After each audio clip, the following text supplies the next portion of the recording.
Job पण पूजा नायकान एक एलिगेशन केलां की MLA आसा आनी कोण एक ऑफिसर आसा म्हणून ते तुमचे कडेन म्हणून ताचो हे सरकाराचें न्हें न्हू हें जॉब स्कॅम चलता म्हूण मंत्रीनूय पयलीं एलिगेशन केल्लें म्हाका दिसता बाबूश मोन्सरात तेणें सांगलोलें की रिक्रुटमेंट स्कॅमान 200 करोडाचें स्कॅम जालां तेजें कितें केलां हें सरकारान आनीक म्हाका दिसता हें सारकें थारली इन्वेस्टिगेट जावपाक जाय ज्या पद्दतीन आज हे एजंट आनी जे पण भोंवतात सरकाराचे हे सगळे इश्ट आनीक हें जावपाक कारण because the corruption has been increase massively जें पुजा नायकान सांगलां I believe our party has ask for police protection for the basis is that इतली वर्सां आतां ही कंप्लेन जालेली आसा it's not a new matter so what made her make this who made her why was this statement made? Why was she silent? All these things need to be investigated. Finally,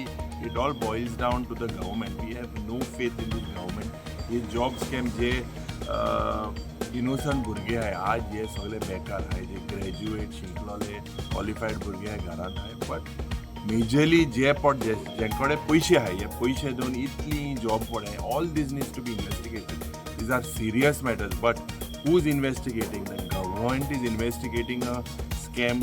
Accordingly, it should go to a neutral authority. एक म्हाका दिसता एक judicial inquiry in this जावपाक. When there is a judicial inquiry, the people will have faith.